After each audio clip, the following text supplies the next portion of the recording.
Not answering the question. Is not a public figure. Nor is she has nor no. Is Ruby Freeman or she Shane has, Moss. She has no ability. To be honest, you are not answering the question. You are avoiding the question again, Scott Jennings. You continuously distract and avoid. By the way, at home, you have no idea how loud this is. But Scott, listen. You have no idea how dishonest you are. It has nothing to do with Natalie. She is being a defenseless. And if you want to defend her to the mic, go ahead, but I'm not going to do it. Just to be clear, hold on a second. What do you think, Lydia? Hold on a second. You're a Republican or conservative woman? Just to be clear. What do you think? You were asked a question. Hold on a second, answering Keith. Just to be clear. I'm happy for someone to say, look, I think it was inappropriate. I think it was sexist. But you better also be saying that about Donald Trump if I'm even going to take you seriously. Scott? I expect Ossoff to criticize Donald Trump. I expect every Democrat running for president to criticize Donald Trump. What I thought was appalling about this is that Harp is not a public figure. She's not a household name. Nobody knows who she is. And when he injected her into this, he knew what he was doing, which is punching down on someone who's effectively defenseless. Doesn't Donald Trump do that all the time? All the time. I mean, what do you mean? He's doing it right now while we're here. Guys, There's there are no rules anymore. Donald Trump broke all of those. Are you defending Rob Reiner dies. Donald Trump cheers his death. There are no rules anymore. Robert Mueller dies. Okay. He defends his death. Hold on. There are no rules anymore. You might not like it. Donald Trump is the king of trolls. What I find amazing is that the best trolls can't take incoming. I don't care who they are. Is she a troll? But they can't. No, but Trump is. Okay, I know, but he didn't insult Trump. He insulted a female who can't defend herself. She's the White House staff. She's not a troll. She's a White House staff member. The right cannot take any incoming. Here's the deal. It's not the right, and it's not Trump. It's a single defenseless woman. She's not defenseless. What about Ruby Freeman and Shane Moss? Caitlin Collins asks a real question, and Trump demeans her every single solitary day. Let me go ahead and just play it, because there's just such a long history of this. Trump punching down, insulting women. Let's just play it. Scott, never complaining about it. You've called women you don't like fat pigs, dogs, slobs, and disgusting animals. Your Twitter account... Only Rosie O'Donnell. But what we want to do is to replenish the Social Security Trust Fund. You are the worst reporter. No wonder CNN has no ratings because of people like you. You know, she's a young woman. I don't think I've ever seen you smile. I've known you for 10 years. I don't think I've ever seen a smile on your face. Well, I'm asking you about survivors of Jeffrey Epstein. You know what? Is there something incriminating in the file, sir? Unbelievable. Quiet, Piggy. I mean, Scott. Excuse me, sir. Dan's question was pretty straightforward. If you're going to be outraged over traveling on a plane with Natalie, are you going to be outraged over all those things? Welcome to Ivik's Breakdown. What makes this situation especially important is the question of consistency in political criticism. If we believe there should be standards for how women are treated and discussed in politics, those standards should apply equally, regardless of which politician or political party is involved. Donald Trump has a long public record of making controversial comments about women, including remarks about their appearance, intelligence, professionalism, and credibility. That history cannot simply be ignored when we are discussing similar behavior from other political figures. At the same time, there is an important difference between criticizing a powerful elected official and dragging relatively unknown government employee into a political controversy. Politicians willingly step into the public arena and should expect tough questions and criticism. A staff member or government employee who isn't running for office may not have the same platform or ability to defend herself publicly.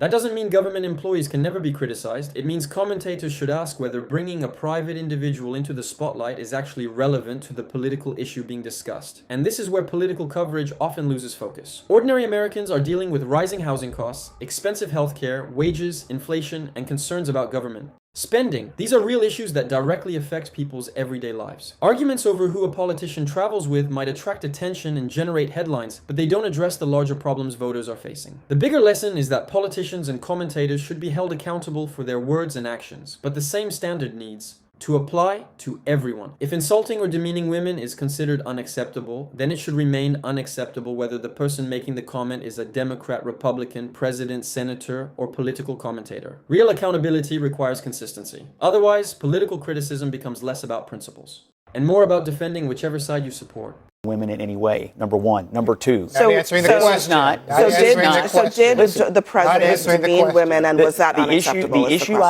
I have with this is, are you outraged or not about that?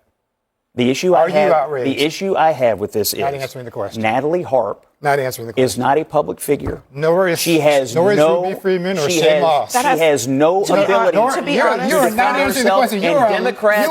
You are avoiding the question again, Scott Jennings. You continuously distracted, avoid that. By the way, at home, you have no idea how loud this is. But Scott, listen. You have no idea how dishonest you are. It has nothing to do with Natalie. She is being a defenseless woman. First of all, go ahead, but I'm not going to do it. Just to be clear, hold on a second. What do you think, Lydia? Hold on a second. You're a Republican or conservative woman. Just to be clear. What do you think? You were asked a question. Hold on a second, answering Keith. Just to be clear, I think the idea of continually describing a 35-year-old woman as somebody who has no agency and is defenseless and is just a victim, that is kind of demeaning to begin with. But the second thing is, Scott, you are so concerned about that, but you have not expressed any concern over Trump's repeated demeaning of all kinds of other women who are just simply doing their jobs. Including our host. He attacked our host here. I'm disappointed you don't remember this, but during the president's first term, you actually got into it with him on the South Lawn, and we did a show together, and I said, I don't think that's good. Okay, he shouldn't talk to you that way. Because you have and you don't remember. But the bottom line is, the fact that you won't defend Harp here is what about all these different examples? You are so good at turning this up and away from the reality of what she just said, Scott. It's now even more decibels than it was.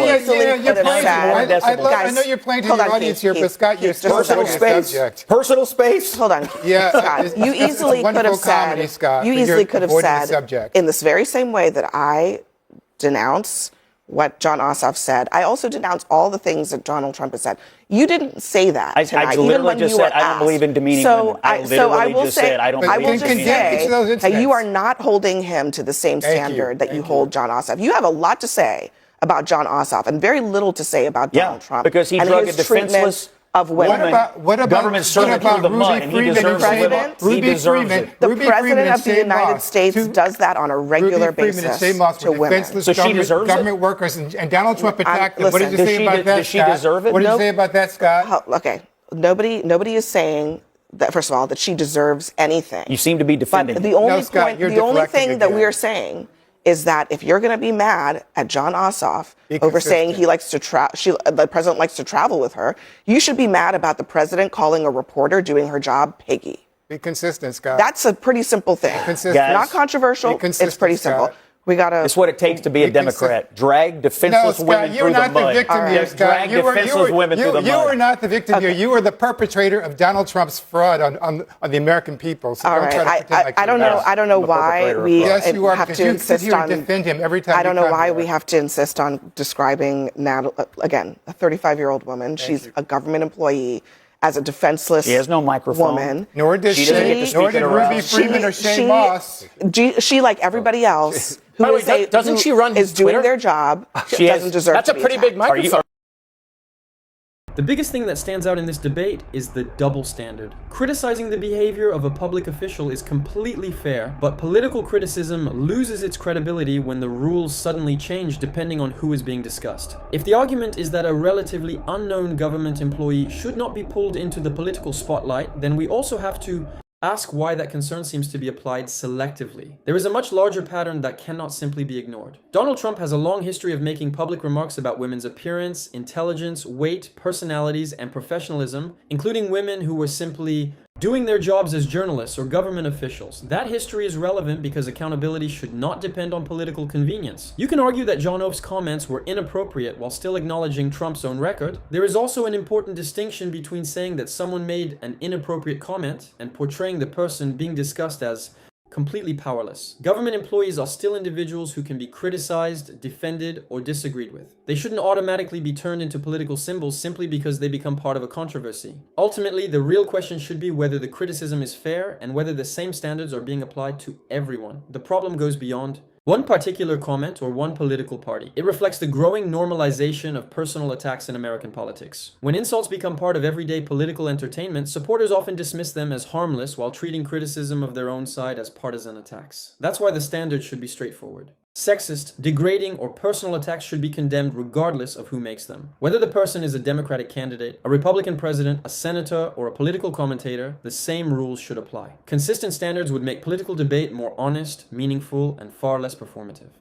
If I got a list, Jared, of every female who worked in your office and read their first names and said, gee whiz, Jared, why are you spending so much time with that lady? You'd be pissed right now. Scott, let me hold on. You'd be pissed. Hold on. Do I think what happened with the Natalie thing, is that how we should talk? No, I don't think that's how politics should be. But what you should understand is we talk like that now because of Trump. Donald Trump.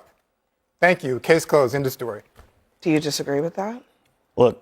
No. And the American people know it. I believe you shouldn't demean women, and I don't think defenseless women in politics should be drugged through the mud. Unless Donald Trump does it. Okay. Be consistent, Scott Jennings. The American people see your inconsistency. All right. Listen, I mean, President Trump, I think... Not a negative word for Ossoff. What do you think? Well, why are you trying to change the subject? Listen, I'm curious. Why would you not criticize Donald Trump? Honestly, Scott, I think that if your position is that he was making an innuendo, I don't think it's good to make innuendo. But I also think it is worse to actually use insults to call women stupid, to call them piggy, to say that they are fat, whatever it is. Those things, actual, straight up, direct insults at professional women doing their jobs, I think most people think that's actually worse. I think it's, look, I said I don't believe in demeaning women. I don't know what your problem is. Didn't you work for Bill Clinton? I mean, my God, we know how Democrats treat women in the workplace. And do I defend Bill Clinton? Honestly. I have not defended him. You sit up. Scott Jennings is the master of deflection, the American people. He changed the subject here from Donald Trump to Bill Clinton because he doesn't want to talk about Donald Trump. He doesn't want to. It was pretty bad, He Keith. doesn't want to criticize his boss, Donald Trump. It's how Democrats think of women in politics. Clinton, he's so good at changing the subject, women in politics. but he will not criticize his good friend, Donald Trump. John Ossoff has really done a great job of getting a lot of attention this week and stirring things up at the White House. And that's one of the, well, look, I mean, in Donald Trump's world, it kind of is a little bit of a standard. Well, then he's right about Donald Trump then, too. The most striking part of this debate is how quickly political accountability can become a comparison game instead of a matter of consistency. If a politician makes an inappropriate remark about a woman, the same standard should apply regardless of whether that politician is a Democrat or Republican. Bringing up unrelated controversies from years ago doesn't actually address the conduct being discussed today. There's also a clear difference between an isolated political joke and a repeated pattern of publicly attacking women over their appearance, intelligence, weight, or professionalism. Donald Trump has faced criticism for many such remarks, including comments directed at female journalists who were simply doing their jobs and asking questions. That doesn't mean every accusation against Trump is automatically justified, but it does make consistency essential when evaluating political behavior. This matters because political rhetoric doesn't end when the television cameras stop rolling. When powerful political figures repeatedly normalize insults and personal attacks, that behavior can influence the broader political culture. Partisan loyalty can also make people more willing to excuse questionable behavior from their own side while condemning similar behavior from their opponents. The simplest approach is to judge the behavior rather than the political label. If John Oath crossed a line, criticize him for it. If Donald Trump crosses the same line or goes even further, he should only works when the same rules apply to everyone, including the politicians and leaders we personally support. Please like, share, and subscribe for more political breakdowns and analysis.